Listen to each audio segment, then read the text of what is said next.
ድብቅ ሚስጥሩ ተጋልጦም በቁጥጥር ስር ዋለ። ጽጌረዳ እናቷን እንግዲህ ከቤተ ክርስቲያን ሲመጡ በመጠበቅም እሱ ደግሞ ጽጌረዳን ከቤቷ ሂዶ ሲፈልጋ ሲያጣትም አለቀልኝ በሚለው እንግዲህ ጽጌረዳ ሁላ እየሰራችው ወንጀል የሀገርን ካርታና ፕላን መሸጥ እንደሆነና እንዲሁም ለቻይና እያሳለፈች ወደ ውጭ የሀገርን ንብረት እያወደመች የሚል ነበረ። ነገር ግን ጽጌረዳን አሁን ላይ ነጻ የሚያወጣት አቶ መስፍን ቆንጆ ጠበቃ በመቀጠርም እናቷ ወደ መስፍን ጋር ጽጌረዳን ይዛ በመሄድም ነጻ እንድትወጣ ተደረገች። ለወይዘሮ ዘርፌ የተሰጣት እድል እጁን ይዘሽ ጣቱን ቁረጭው የሚል ነበረ። በዚህን ጊዜ ወይዘሮ ዘርፌ የዮናስን ጣት በመጋዝ ቆረጠች። በዚህን ሰዓት እንግዲህ ጽጌረዳ እናቷን በመጠበቅም ያለውን ነገር ለእናቷ ስታማክራትም እዚህ ስራ የከተተኝ እሱ ስለሆነ እሱ ነው የሚያወጣኝ ስትልም በፍጹም ይህ አይደለም አቶ መስፍን ትልቅ ጠበቃ እንደቀጠሩልንም ነግረውናል በማለትም ጽጌረዳና እናቷ ከመስፍን ጋር በመሄድም ሁሉም ጽጌረዳን ለራሱ ስለሚፈልጋትና ስለሚጠብቃትም አቶ መስፍንም አሁን ላይ ማድረግ ያለበትን ነገር ጽጌረዳን ነጻ አውጥቶ አሁንም በድጋሚ የራሱ ለማድረግ ጥረት እየጣረ ይገኛል።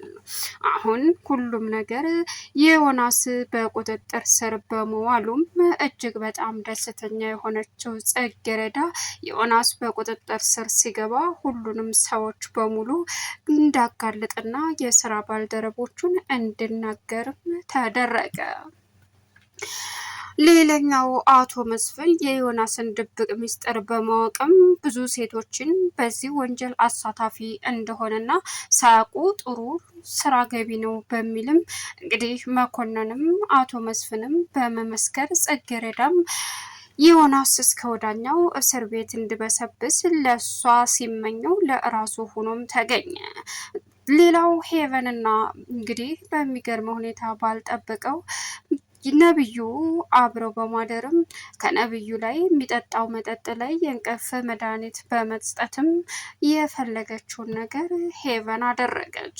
ጠዋት ሲነሳ ምንድን ነው ሲልም አጅሬዋ ራሷን ነፃ አድርጋ ምንም ነገር እንዳልተፈጠረ በማድረግም ነብዩን አታለለችው።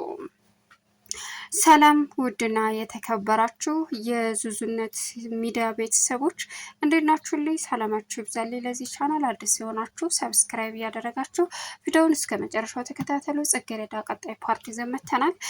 ቪዲዮውን በመካከል እያስገባው የማሳያችሁ ይሆናል። ከእናንተ የሚጠበቀው ላይክ፣ ሰብስክራይብ ብቻና ብቻ ነው ማለት ነው። እንግዲህ ዛሬ ጽጌረዳ ነፃ ለመውጣት መንገድ ላይ ትገኛለች። ይህንንም የምታደርገው ግዴታ ጠበቃው ጽጌረዳን በአካል ማየት ስላለበት አቶ መስፍን ግዴታ የተፈጠረውንና እንዴት እንደሰሩም እንዴት እዚህ ችግር ውስጥ ልትገባና ሊያስገባት እንደቻለም የሆነውን ሰውም ግልጽ አድርጋ እስካልተናገረች ድረስ ጠበቃው ሊረዳት አይችልም በማለትም ጽጌረዳ ግዴታ በአካል ተገኝታ ያለውን ነገር መመስከርና መናገር ስላለባትም ከአቶ መስፍን ጋር ወይዘሮ ዘርፌ በመሄድም እንዲሁም ጽጌረዳ ሆነው እውነታውን አፍርጠው በመናገራቸው የአቶ መስፍን ድርጅት አቋቋሚ ወይም ደግሞ ቀጠርጎ የሚሰራው ሰውዬ ጠበቃ ተቀጥሮ ለጽጌረዳ መከራከር እንዳለበትና ጽጌረዳ ደግሞ ጤንነቷ በተጠበቀ ሁኔታ ከቤተሰቦቿ ጋር ሆና ክሷን እየተመላለሰች ለቀጠሮ እንደምትቀርብና እንዲሁም ደግሞ ብዙ ነገሮችን በቤተሰቦቿ አጠገብ ሆና ማድረግ ያለባትን ነገር እንድታደርግም ፍርድ ቤቱ አሳወቀ። ነገር ግን አሁን ዮናስ ግዴታ ዋጋውን ማግኘት እንዳለበትም ፖሊሶቹም ሆነ ፍርድ ቤቱም አጸደቀበት። በዚህን ሰዓት እሷ እንግዲህ አሁን ላይ ለካ ዝም ብዬ እሱን ከማገባ አገባለሁ ብዬ ወስኜ ተቀምጬ ነበረ፣ ስለዚህ ለካ እንዲህም አለው እያለች ከራሷ ጋር እየተማከረችም ትገኛለች። በእርግጥ አሁን ላይ ነቢዩን አታላ አብራው የተኛችው ይህ ሁሉ ጽጌረዳን ለመቅደም የተሽቀዳደመችው ሄቨን የራሷን ህይወት ታበላሻለች ወይስ ደግሞ የተስተካከለ ይሆናል የሚለው ወደፊት አብረን የምናይ ይሆናል። ምክንያቱም ሄቨን ጽጌረዳን ሁልጊዜ እየጎዳችና እያሰቃየች የእሷን ትራፊ እየለበሰች እንደኖረች አድርጋ እያሰበች ከሰዎች ጋር እንድትጣላ አድርጋለች። በዚህን ሰዓት መኮንን ከጽጌረዳ ጎን መሆን እንዳለበት ቢሰማው ዮናስን በምን መንገድ አሸንፎ እንደ መተው ወይም እንደ ማስጣል አቅም የለውም። እናም ጽጌረዳ አሁን ላይ ያውልሽ ምግብ አምጥቼልሻለሁ ሲላትም ከቤት መውጣት ስላለባት ነገ ነው የሚመጣው ስላላትም እሺ አለች። በዚህን ሰዓት ያንን ምግብም ትታ ሌላ ሰው መስላ ለብሳ ስትወጣ እናቷ ከቤተ ክርስቲያን በጠዋቱ እየተሯሯጠች ስትመጣ ለማይ ስለመሰለቻት ብር ነገር ጣል ስታረግላት እጇን ያዘርጋማዬ ስትላትም ምን ሆነሽብኝ ነው እንደዚህ የተበሳቆልሽው የኔ ልጅ የኔ ምስኪን ምን ሆንሽብኝ እያለች እናት አያስችለኝ መከራዋን ስታይም የተፈጠረውን ነገር ስትነግራትም በቃ ግዴታ ተመስፍን ጋር ማንም ሳያየን ሹልክ ብለን መሄድ አለብን ስትላትም እማዬ ይሄ ነገር ከባድ ነው አለች። ዮናስ ያዘዛትን ነገሮች በሙሉ በማስታወስም ጽጌረዳ እሷ እድሜ ልኳ እንደምትታሰር አንተን ከማገባ ብታሰር ይሻለኛል ስትለው የክሱ ነገር የተመሰረተብሽ ቀለል አድርገሽ አይተሽዋል መሰል እጅግ በጣም አሳሳቢና ከባድ ነው እድሜ ልክ እስራት ነው የሚጠብቅሽ ሲላትም ረገብ ያለችውንና አሁን ላይ ስታስተውል አይማዬ ይሄ ነገር አይሆንም እኔ በቃ ግዴታ ዮናስ ነው የሚያስገባኝ ስትል ዮናስ ማን ነው ስትላትም ዮናስ ማለት ይህን ስራ እየረዳኝና ያስገባኝ ሰውዬ ነው ስትልም ግልጽ አድርጎ አሁን ላይ ዮናስ እንግዲህ ማድረግ ያለበትን ነገር ጠንቅቆ ስለሚያውቅም የተፈጠረውን ነገር አድበስብሶ ለራሱ ጽጌረዳን ለማድረግ አንቺ እድለኛ ነሽ ሲላትም አንተን አግብቼ ደስተኛ እንደሆና እያለችው አንቺ በጣም እድለኛ ነሽ አለ። አቶ መስፍን እንግዲህ የተፈጠረውን ነገር በሙሉ ጽጌረዳን ለመርዳት ዝግጁ እንደሆነና እሳት የላሰ ጠበቃ እንዳለው ድርጅቱን በደንብ ያቆመ መሆኑን ለወይዘሮ ዘርፌ ሲነግራትም ሄቨን እንግዲህ ሽንት ቤት ገብታ ዮናስ ደወለችለት። ዮናስ ምን ፈለግሽ ምን ታዘዝ ሲላትም አይተዋል የጽጌረዳ ፎቶ እኮ በየቦታው ተለጥፏል ሁሉም ሰው ደርሶበታል ስትለው አዎ እና ምንድን ነው ጽጌረዳ መታሰሩ አይቀርም ማለት እስር ቤት አለችው። አዎ ምን ነው ታዲያ ቆይ እስከ መቼ ነው ትታሰራለች? ምክንያቱም የሰራችው የተከሰሰችበት ወንጀል እጅግ በጣም አሳሳቢና ከባድ ነው። ስለዚህ ግን ደግሞ ከታሰረች በኋላ መፍትሄ አይጠፋም አላት። በእርግጥ ለጽጌረዳም እንደዛ ነበር ያለው። ከታሰርሽ በኋላ ማስወጣት እችላለሁ እንጂ አንቺን አለመሳሰር አልችልም። ከዛ እንደምንም ብዬ ገንዘብ ከፍዬ የታሰርሽበት ነገር ቀላል አይደለም። ስለዚህ እሱን ነገር ደግሞ ነፃ ለማውጣት ስትይ ግዴታ ማድረግ ያለብሽን እኔ የምልሽን ታደርጊያለሽ አላት። እሷም ምግቡን ሲያመጣላት እሺ ብላ ተስማማች። ዘርፌ እንግዲህ ግዴታ መስፍን ጋር ሄዳ ከወይዘሮ ፍቅርታ ጋር ማድረግ ያለባቸውን ነገር ማድረግ ነበረባቸውና ቀጥታ በመሄድም አቶ መስፍንም ወይዘሮ ዘርፌ ለአንቺ ከዚህም በላይ አደርጋለሁ ሲላት እውነት በጣም አመሰግናለሁ ይህ ሁሉ ችግሬን እንደ ችግር ያደርገ አቶ መስፍን ስለረዳይ ስትለው ይህ እኮ ግዴታዬ ነው የምችለውን ነገር በሙሉ መርዳት ግዴታዬ ነው አላት። በዚህን ሰዓት ጽጌረዳ በምን እንደተከሰሰ ታውቃላችሁ ሲልም ምን እናወቅኩት የታግቻት አለች ወይዘሮ ዘርፌ። በዚህን ሰዓት ነብዩ አውቃለሁ እኔ ማለት ይመስለኛል በዛ በምትሰራው ስራ አዲስ አገኘው ብላ በምትሰራው ስራ ይመስለኛል። ምን?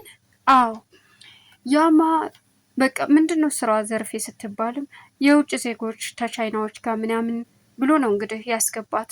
እኔም ግራ ገብቶ የውጭ ዜጋማ ከሆነ በጣም አሳሳቢና አስደንጋጭ ነው። ያ ማለት ከፍተኛ መጥፎ ስራ ነው እና በጣም ነገሩ የከረረ ነው ማለት ነው። ይሄ ማለት የውጭ ዜጋ ጋር የተገናኘ ከሆነ ግን ነገሩ ቀላል ከሆነ የምንችለውን ነገር በሙሉ እናደርጋለን። የውጭ ዜጋ ስራ ተተገናኘ አስቸጋሪ ነገር ነው፣ ግን የምችለውን አደርጋለሁ ሲል ማለት ምክንያቱም ህገወጥ ነገር ነው የሚያሰሩት ቻይናዎቹ አለ። ወይኔ ጉድ እያለች ዘርፌ መቃወጧን ስትጀምር ተረጋጊም ተባለች። አሁን ላይ ጽጌረዳ ለተፈጠሩት ነገሮች በሙሉ እንግዲህ እናቷን ማግኘት ነበረባት።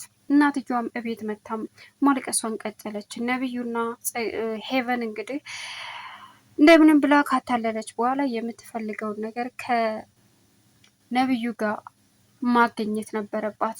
ሄቨን ነብዩን እንደተጎዳችና አባቷ ከጊዜ በኋላ ጥሏት እንደጠፋ እናቷም ደግሞ ስለ አባቷ ስትጠይቅ አስከፊ ቁንጥጫ እየቆነጠጠች እንደምታሰቃያትም ነገረችው። እሱም በጣም አዘነ። ምናልባችም ውስጥ አንድ ቀን ልጅ ብሎ ይመጣል ብዬ ይጠብቃል አለችው። ሊመጣም ይችላል እኮ ሄቨን፣ የእውነት እንደዚህ ስትታይ እኮ እንደዚህ አይነት ችግር ያሳለፍሽ ትመስላለች አትመስይም ሲላትም ስለምስቅ ስለምጫወት ምንም አይነት ስቃይና መከራ ያረፈብኝ ሰው አልመስልም አይደል? ሁሉም ሰው ነው እንደዛ የሚለኝ እና እናትሽ ለምንድን ነው የማትነግርሽ? እናቴ ልትነግረኝ ፈቃደኛ አይደለችም።